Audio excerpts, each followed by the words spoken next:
I'm sorry. I'm sorry. Hello. I'm sorry.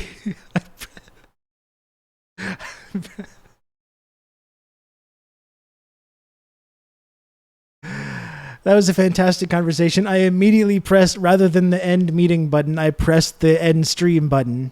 So I apologize for that. Sorry. Hello, I'm back now. That was not great. That was not ideal, but that was only a moment. Only a moment. And now it's cordoned off, and that's a special interview. So it's okay. It's okay. We're fine. The YouTube edit. Thank you. I'm trying to do a favor for everyone to make it more easily followed. I meant to do that. Thank you. And thank you so much to Ken Hammond. That was fantastic. That was fantastic, that conversation. Wasn't that wonderful? Thank you again to Ken Hammond. And thank you so much to Vice Serica for the 5 gifted subs 5 minutes ago. I didn't want to interrupt the conversation, but I appreciate that. Vice Serica, thank you for that. I can't edit out the raid pop-ups or that stuff. That's just part of the show, I guess. I got to have the weird images of me dancing or dropping my phone showing up there. You've just become an elite member of the Friendship Triangle. Red Scary, thank you very much. Thank you, Red Scary, for the 5 gifted subs and for all the support. I appreciate that, Red Scary. Thank you. Sure wish I hadn't pressed the end stream button. I had a couple hundred viewers there and lost a whole bunch of them. You're going to have good old Rob to talk you through all this. But that's fine. That's fine. Thank you, Diego, as well, for the 2 gifted subs. Thank you. Thank you, Diego. I really appreciate that. And folks, again, if you enjoyed that, oh my goodness, of the Friendship Triangle. Ben Bang Boom 10, thank you for the 5 gifted subs as well. Thank you, Ben Bang Boom 10. Very kind of you, or just Ben. I guess I don't need to say the whole thing. Thank you for that. I really appreciate that. And if you enjoyed that conversation with Ken Hammond, author of the new book, China's Revolution and the Quest for a Socialist Future, if you enjoyed that, please, if you can, not only should you support Ken's work, obviously, and buy the book. You want to buy the book from 1804 Books, which I'm putting in the chat right now. Not only should you do that, but if you can, please also subscribe to TRRS. If you enjoy having this kind of content or these kinds of conversations over here on twitch.tv, where there's a lot of, I think, people with very backwards and reactionary ideas about all kinds of foreign policy issues up to and including China. That's why I think it's actually important on Twitch to have this different perspective out there and to have conversations like the one I just had. So if you agree with that, and you like having these kinds of conversations on twitch.tv, and you want to support the channel and support the community and ensure that this show, TRRS, stays on the air, please, if you can, subscribe to the program. It is $5 per month. It's completely free of charge with an Amazon Prime account, which you can convert into a Twitch Prime sub. Very, very easy. And every subscription or gifted sub or tip or whatever it is really does help me a lot. It helps keep this program on the air. Please subscribe to TRRS. And as much as a lot of research about China is sponsored by arms manufacturers, as I pointed out in this conversation, TRRS is not sponsored by any arms manufacturers or anyone else. It's sponsored entirely by the very generous TRRS community members. So if you enjoy the show, if you enjoy the content and these kinds of conversations, please, if you can, subscribe to TRRS for $5 per month. Support the content, support the community, and get a bunch of tiny little images. You get some of the very best tiny little images on this entire platform.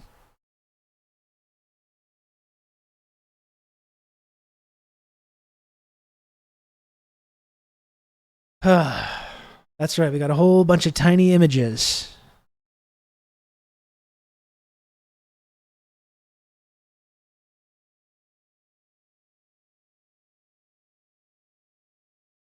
So, some of the very best tiny little images on this entire platform. Wish I had not pressed that end stream button just now at the end of that. I guess it makes sense to split it up into two. Why not? Little frustrating. Little frustrating. That was really fantastic, though. That was a really fantastic conversation with Ken Hammond.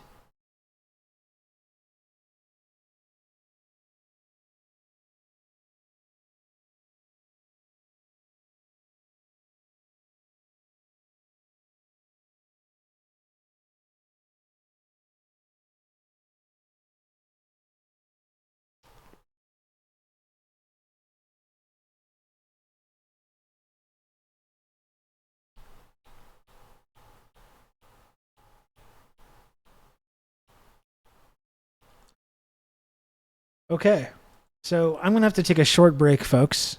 I'm going to be here for another hour and a half about. I'm going to be here for another hour and a half. I need to take a short break and go get some water. I'm very thirsty. It's very hot and humid. Like, look at my hair right now. Look at how humid it is. It's outrageous.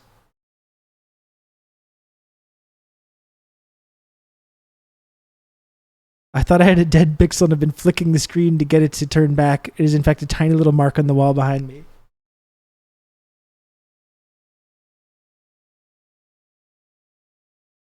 I'm sorry. I'm sorry, Dave. I'll work on that, okay? I'll clean the wall off for you.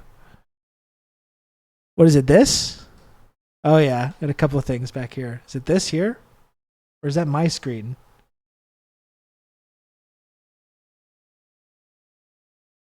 I don't know. I'll work on that later.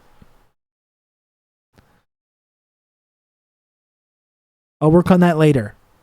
It's not, I can't get rid, even if I go higher up and find this mark, I'm going to have a really hard time getting rid of it right now. So maybe let's not do that.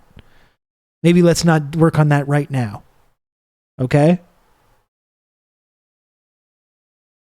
Shouldn't have smoked the end stream button. Now I'm in a new segment. So before I take a little break, folks, does anyone else want to support TRRS? Once again, every little bit helps. It's $5 or completely free with an Amazon Prime account. You can also subscribe to Patreon or tip or do all kinds of things. Do any other brave heroes want to step up and support this content? Again, if you enjoy these kinds of conversations, if you think, especially when it comes to like foreign policy and China and this kind of stuff, that this viewpoint is lacking in either mainstream media or, Twitch or independent media, please subscribe to TRRS like Moxachino just did. Very first 4 gifted subs in the channel from Moxachino. Thank you for that. Thank you for the 4 gifted subs, Moxachino. That puts you in the chaos zone. You're one sub away from the elite tier there, but some people, hey, take it from Lodane. Some people really thrive in that chaos zone, okay? Some people really thrive in there. Oh, and continuing a gift sub they got from Karma and Social Distancing. I think that does bump you up into the elite tier. I think that does bump you into that elite tier. So congratulations. Congratulations to you. Love this for you. Okay, well, that was a really fantastic conversation. Let me just, I'll put on some kind of something.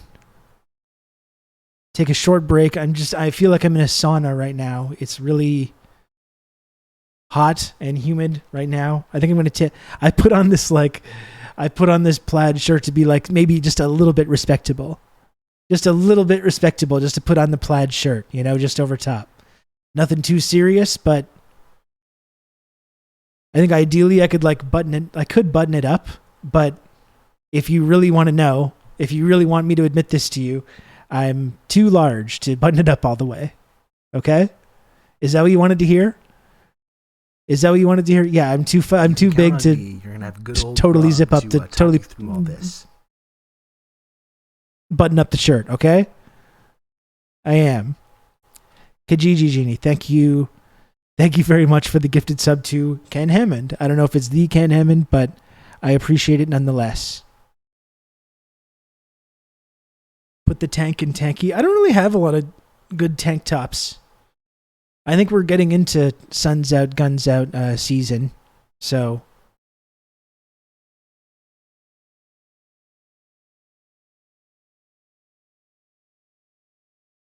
just too swole to button. That's my problem, Squatch. Just my rippling muscles are just too huge. I'm just too ripped. When I try to button it up, it just doesn't. My abs are just like, ugh. Anyway, what are we doing here now? I mean, look, while we're talking about this today, again, there's a whole lot of other stuff to talk about. There's like the whole Twitter thing that happened over the weekend. But I mean, while we're focusing on China, there is another video as well by our friend Ben Norden in the Geopolitical Economy Report about how China became the world's industrial superpower and why the U.S. is desperate to stop it. I guess it's probably a pretty good companion piece to the conversation that we just had. Also, because I've been talking so much, I would kind of like to just maybe take a little break and put this video on. No, I've not talked about France. I have a bunch of stuff saved to look at, so maybe tomorrow I can focus on that. I've got another interview coming up on later this week with Jorge Rocha and Amanda Yee. That's going to be really good on Thursday. I would like to talk to someone about France as well. I don't know if I can figure that out. I don't know. Like, it's a lot of conversations and things to book. Nevertheless, though, we do need to talk about it and look at some of the really remarkable footage that's been coming out of France right now. So I do plan on focusing on that this week, as well as other things. For today, just keeping in line with the discussion we've been having, I suppose we should watch this video from Geopolitical Economy Report about China. Key to just focus on that today. And well, there's plenty more to talk about this week, but I'll be here every day. So I'm going to go ahead and put this on. I'm going to take a short break and put on this video from Ben Norden about how China became the world's industrial superpower. I will be back soon. We'll watch this. We'll have more great discussion and commentary right after this. And here's Ben Norden. One of the most important developments in modern history is the economic rise of China. It has already had a massive impact on our world today, and in the 21st century, it is only going to have an even greater impact. It's very important to understand how China has overseen one of the most incredible examples of economic development in human history, because it also explains why we are living through a new Cold War. Why the United States, which had for decades been the world's largest economy, has taken such an aggressive posture against China. In 1820, China made up 1/3 of the global economy. However, as European powers colonized more and more of the world in the 19th century, China's share of global GDP shrunk, and by 1950, 1 year after the victory of the Chinese Revolution, it only represented 5% of global GDP. However, since then, since the Chinese Revolution in 1949, the situation has fundamentally changed.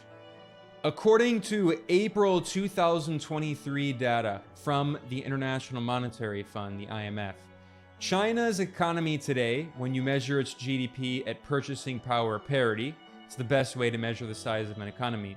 China's economy is around 19% of the entire global economy. That is larger than the US economy, which is only around 15% of the global economy. According to IMF data, in 2017, China overtook the United States to become the largest economy on planet Earth. So what this means is that in the last 70 years, China has gone from one of the poorest countries on Earth to the largest economy on Earth. This is truly remarkable. No other country in history has undergone a kind of revolutionary economic transformation like China has. We have to understand how China was able to do that in order to understand the new Cold War that the United States is waging and why the United States has been in economic decline, whereas China is on the rise.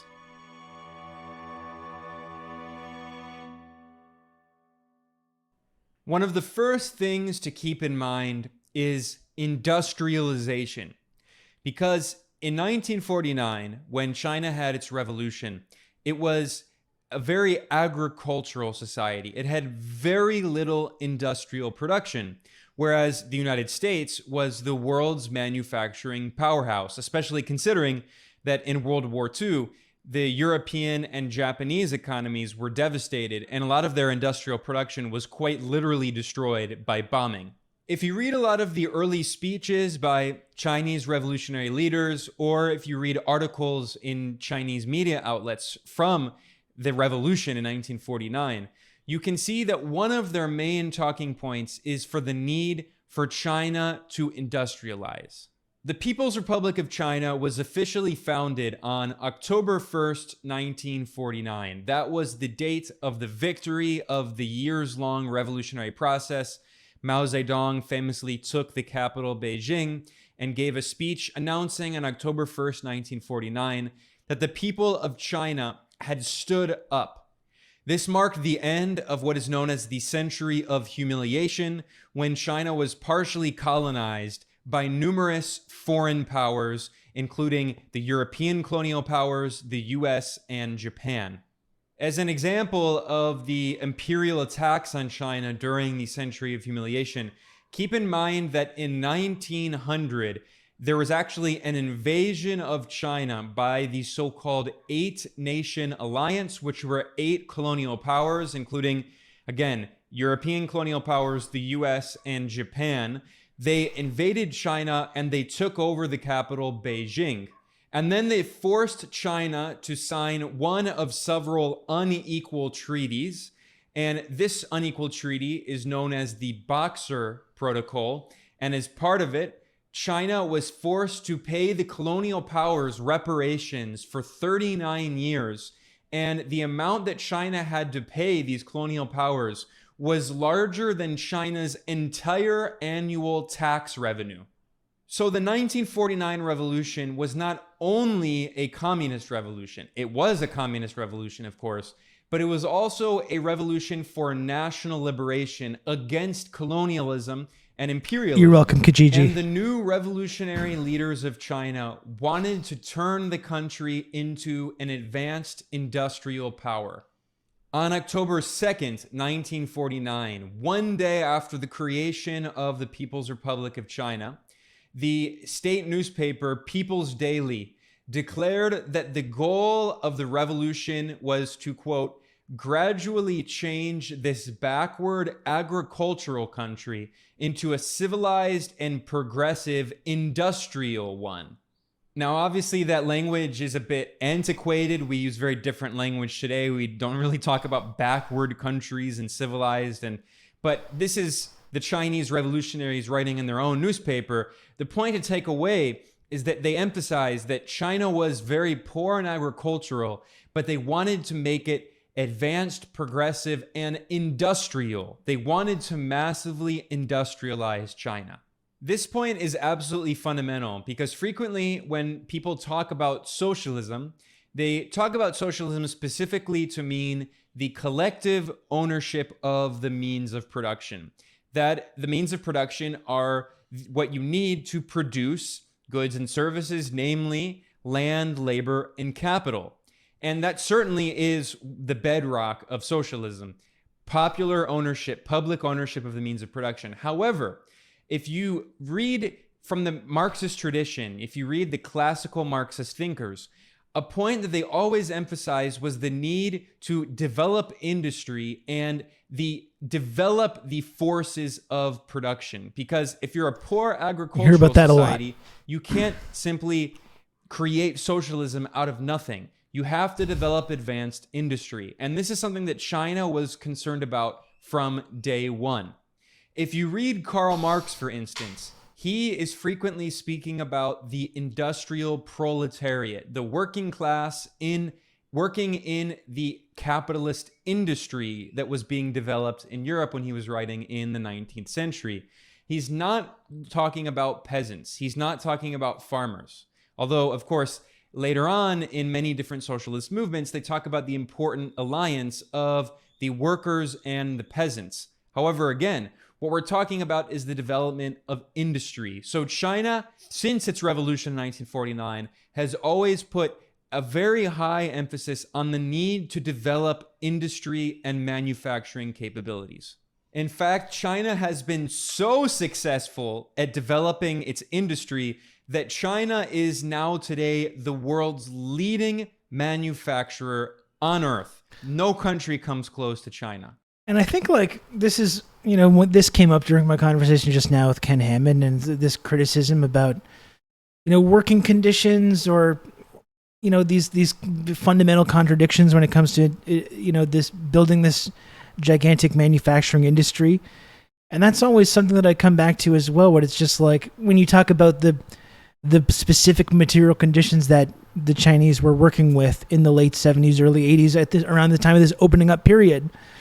And the idea that what Deng Xiaoping should have done, she just given all those factories to the workers, or said that they would get paid this or this or this and give all these benefits. It's like they were in the position where they had to compete with all these other third world countries. They had to convince Western capital to come there and invest and build infrastructure and build a manufacturing industry that just didn't exist. And in order to do so, they had to compete with all these other third world countries. And that's the kind of sacrifices that had to be made in order to build that manufacturing industry. If they had said we're a socialist country, so we're just going to promise this and this and this, Western capital would have just invested in other countries in the third world that were offering to pay their workers less. That's just the sad reality that they were working with, that they were trying to build this system with.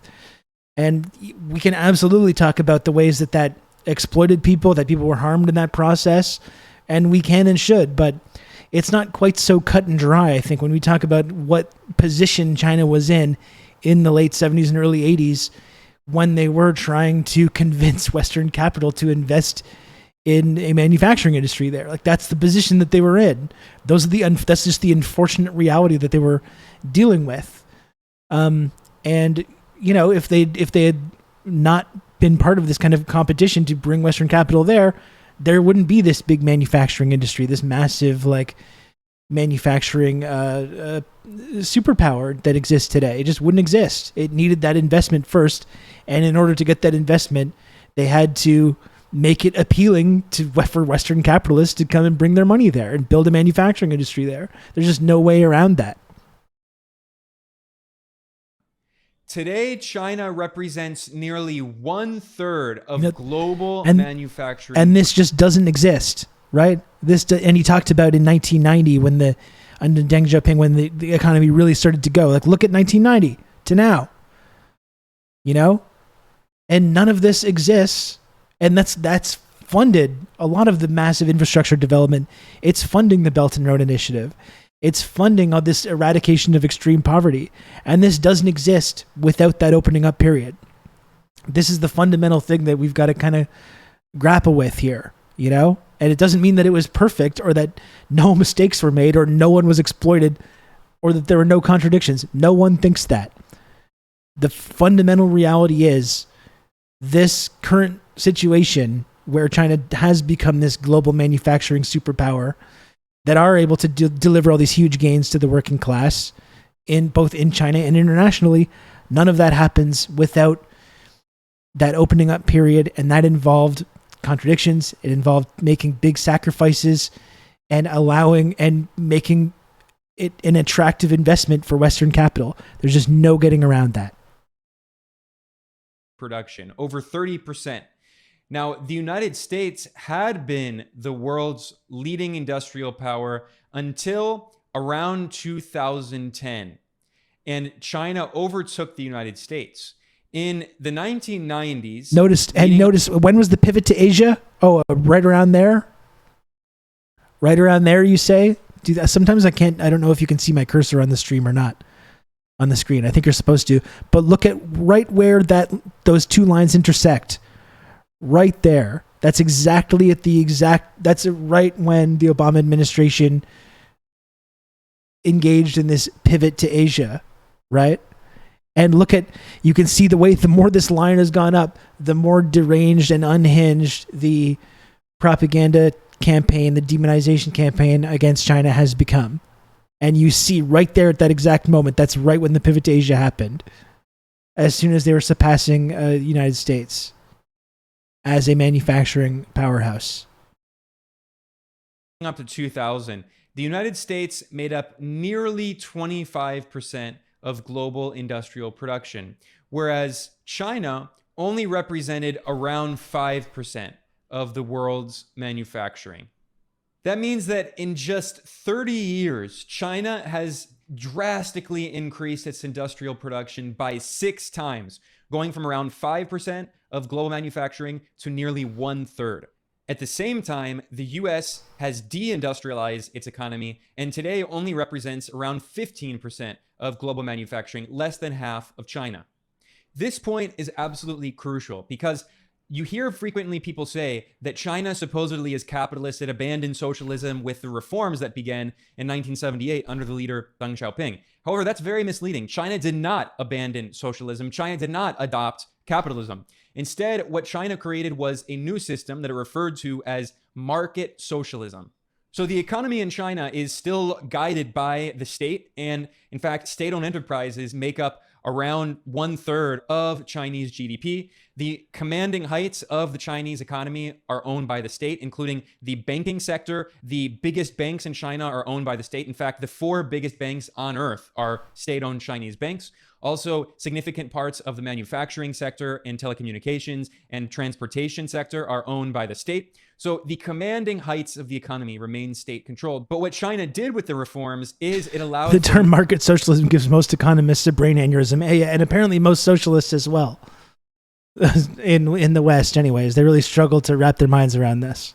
Market forces to be created in order to develop the productive forces of the economy. This meant that the state was no longer going to set the prices for all the different industries, whereas before, it was the state that was determining what the different prices would be. Instead, they used a series of market mechanisms along with significant state control of parts of the economy, guiding the economy, still implementing plans every 5 years, the 5-year plans to guide the economy. So it became a socialist market economy. That's the term that China used for it. And it's not like the only model of socialism that could ever be implemented was the old Soviet model where it's a command economy and everything is planned by the state. No, I mean, there is a spectrum of different kinds of socialism, right? It's not all simply the state controlling everything. And China has experimented since the late 1970s, since 1978 and the rise of Deng Xiaoping, with a series of different models. In fact, if you read Deng Xiaoping, if you read his writings, this is the Chinese leader who took over after Mao's death. Mao died in 1976, and then there was a period of transition. And in 1978, you had the rise of Deng Xiaoping. He implemented the process of reform and opening up. But it was not to restore capitalism. It was, in his words, to develop the productive forces of the Chinese economy. That is to say, to massively industrialize China, which is exactly what has happened. If you read what Deng said in 1980, he said, quote, "Revolution means carrying out class struggle, but it does not merely mean that. The development of the productive forces is also a kind of revolution, a very important one. It is the most fundamental revolution from the viewpoint of historical development. Over the past 30 years since the founding of the People's Republic, we have laid the basic socialist foundation in agriculture, industry, and other areas. But we have a major problem. That is, we have wasted some time and our productive forces have developed too slowly. All revolution is designed to remove obstacles to the development of the productive forces." So what is Deng saying there in this speech? He's saying that after the revolution in 1949, China had land reform and agricultural reform. All of the feudal landlords, that there were these oligarchs that controlled huge swaths of land, whereas most Chinese people were poor peasants. They had no land for themselves, and they were completely in poverty. It was one of the poorest countries on earth in 1949. So what happened is, over that period, China had massive land reform, and it redistributed land, and peasants were given the ability to grow agricultural products. But still, when Mao died in 1976, China was still extremely poor. And the main base for its economy was agriculture. China had developed industry, heavy industry like steel and iron and electrification, because so many Chinese people, millions and millions of Chinese people, didn't have electricity or clean running water. So they were trying to develop very basic industry, but China was still poor. Now, if you look at World Bank data from 1990, which is the earliest we have the data for China, and specifically if you look at the gross domestic product, the GDP, that is the size of the economy, per capita divided by the number of people, per capita is per head. And if you measure it at PPP, purchasing power parity, which is the best way to measure the size of an economy, which looks at the purchasing power of the Chinese currency, the renminbi, instead of looking at everything, converted into dollars, you can see that in the 1990s, China per person, because it had such a big population, still today, China has 1.4 billion people. If you divide the economy by the people, in the 1990s, China was poorer than Haiti and Honduras and Sudan. China was an extremely poor country. Honduras and Haiti are the poorest countries in the Western Hemisphere. And in the 1990s, on a per capita basis, China was poorer than them. However, if you look at the data today, China has skyrocketed in its economic growth. And today, China's per capita GDP, if you look at it PPP as of 2021, was nearly really incredible. $20,000, over 19,000 US dollars. Whereas in Haiti, per capita GDP PPP is just over 3,000, or in Honduras, 6,000, or in Sudan, 4,000. So China has overseen the world's most incredible economic development in the past 3 decades, and it has done this through massive industrialization. Deng Xiaoping spelled out this strategy very clearly in his writings. He noted that China's goal was to meet the 4 modernizations, that is, modernizing industry, defense, agriculture, and also science/technology. He criticized the Gang of Four. Those were the 4 influential Chinese leaders during the Cultural Revolution from 1966 to 1976. And then when Mao died in 1976, the Gang of Four, they were eventually put out of power, and then Deng came to power in 1978. And Deng criticized them. He criticized their meaning of socialism, because he's saying that basically they were trying to say that socialism meant pauperism. It meant being poor and completely agricultural and not developing advanced industry. He pointed out that Marxists have always held that socialism is superior to capitalism, and that socialist countries should be able to develop their productive forces more rapidly than capitalist countries. So what Deng was saying is that socialists should be able to develop industry more quickly and more efficiently than capitalists. And if you look at the past socialist revolutions, you can see that did happen, for instance, in the Soviet Union. Yeah, in Russia as well. At the time of the revolution in Russia in 1917, Russia was an extremely underdeveloped country that was largely agricultural. It did not have a lot of advanced industry. So the Bolsheviks, they embarked on one of the largest industrial revolutions in history. And in the 1920s, and especially in the 30s leading up to World War II, they massively industrialized their country. So by the end, there's actually a really great quote in Ken Hammond's book there that I was reading this morning about Stalin in this period, when Stalin was like, we're 50 to 100 years behind the capitalist countries. We've got to catch up in 10 years or they're going to destroy us. And they did. And 10 years later is when the conflict against the fascists in Germany started. And it was completely essential for their survival that they did engaged in that process, which was certainly very difficult as well. It was not an easy thing. This massively all-encompassing industrial transition that they underwent, but it was totally necessary for their survival, as Stalin did say. World War II in 1945, despite the fact that the Third Reich, that Nazi Germany, had devastated so much of the Russian economy and the other Soviet economies. So it wasn't just Russia, also Ukraine, also Armenia and Azerbaijan and other countries, modern day countries that were part of the Soviet Union then, their industry was completely devastated. And yet despite that, the Soviet Union had turned Russia from one of the poorest countries in Europe to being a world industrial superpower. So the point is that when people talk about socialism, they frequently talk about class and trying to end the dictatorship of the capitalist class that controls the state. They talk about inequality, and they talk about poverty, and they talk about the need to control the means of production. But what's often left out is, if you read all the old school Marxist thinkers, going back to Marx himself, they were all concerned specifically with industrialization. You have to massively industrialize your country in order to create the productive forces needed to develop socialism. You cannot develop socialism if you're simply a poor agricultural country. When Deng Xiaoping came to power in China in 1978, he understood that this was the path for Chinese development: massive industrialization. So this explains the goal behind the reform and opening up. It was not China simply becoming capitalist. This is a complete misunderstanding. In what kind of capitalist country are all of the big banks owned by the state? All of the land is technically owned by the state. All of the massive telecommunications infrastructure and transportation and other huge aspects of the economy, with thousands of state-owned enterprises. I would fucking love all that, for all that infrastructure to be owned by the state in our capitalist country. I'll tell you that much. Guide the development of the economy. No, what we're talking about is a unique model. Again, it's not the same as the Soviet model. It's very different from the Soviet model, which was a command economy where everything was overseen by the state. In China, they did allow market forces and some private ownership, but under the leadership of the state led by the Communist Party of China. This is how China has carried out the most massive industrialization in human history in just a few decades. Other socialist... Good place to leave it. I actually totally misjudged how much time I had. I kind of got confused because I'm on a different schedule right now because of my kids' summer camp thing. So I actually have to go. I have to go pick him up at 3, and it's a good thing that I remembered, because that would have been not good if I had just left him there. That would have been pretty bad. But this was still a great episode of TRRS. Really enjoyed that conversation, that interview with Ken Hammond, and I think including some of that clip from Ben Norton, who I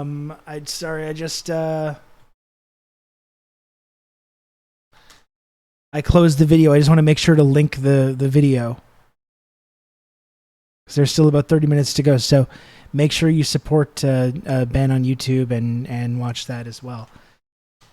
Again, a great discussion today. Great episode. We're pretty close to the sub goal. So folks, I'll just remind you one more time. If there are any brave heroes that want to support TRRS, if you enjoy the content and these kind of conversations, you want to see more of this stuff on twitch.tv, well, the only way I am able to bring you this content day in and day out here on this platform, which again is dominated by a lot of people that have pretty backwards ideas about foreign policy when it comes to China or any number of other places. The only way I'm able to continue to do that is with the continued support of the TRRS community. So if you can, please subscribe to TRRS for $5 per month, or totally free within your Amazon Prime account. Is there a brave hero that wants to step up and support this content and community and help keep this show on the air? Is there a brave hero? I need a hero. Reminds me of that Simpsons episode where Homer forgets to pick up Bart from soccer practice, and he imagines getting there and finding Bart as a skeleton. Yeah, and then he moves him ice cream and hits a speed bump and slaps him in his head. My son has seen that one too, so he always brings that up every time I'm 5 minutes late. If I'm 5 minutes late picking him up, he's like, it's just like that time with Homer and Bart. And I'm like, no. Homer completely forgot, and he was taking a bath, and he just wasn't going. He made him wait for a really long time. You know? So it's not the same thing at all. Yes, sir, I did work myself into a shoot.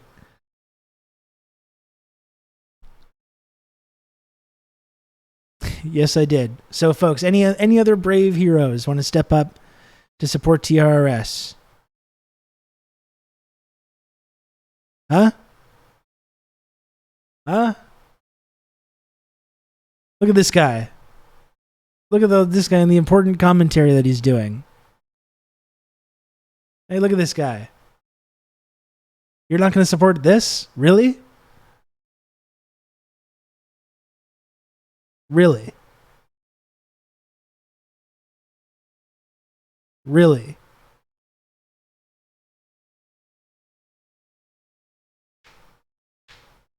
Look at this guy.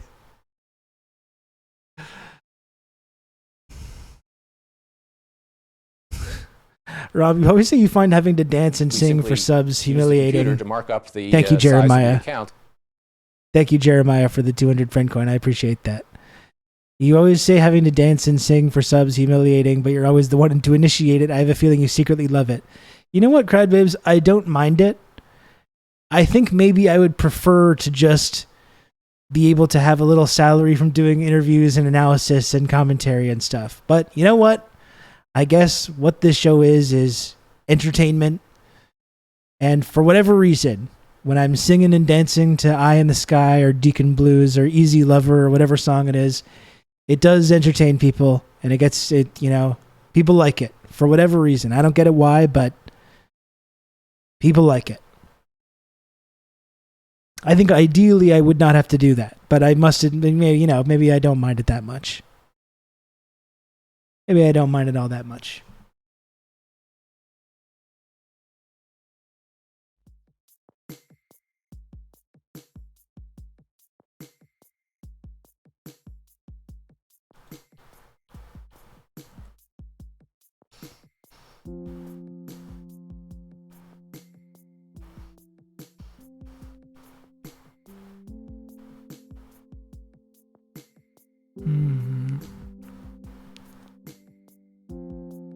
That in the hit term, tiny little images. That's right.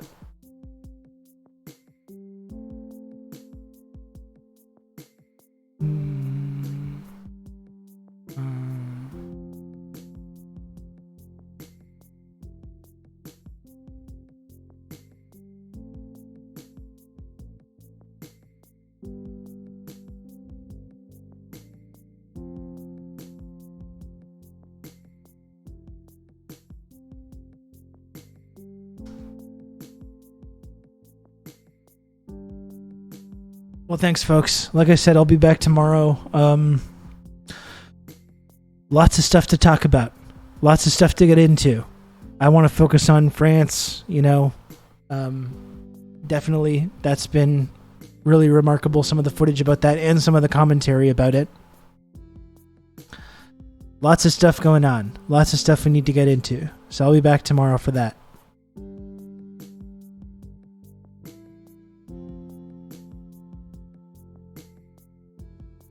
Have another 45 seconds left for anyone that wants to support TRRS.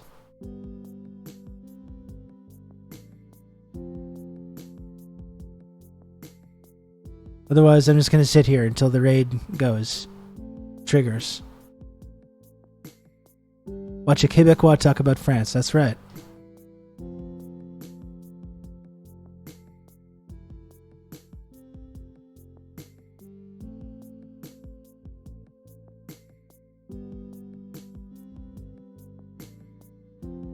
Take care, folks. I'll see you tomorrow. Thank you. Thank you for watching. You can count on me. You're gonna have. Thank you, Fart Party 69. Talk you through all this. Fart Party 69 always coming through for me. A truly valued community member. Fart Party 69. See you tomorrow, folks.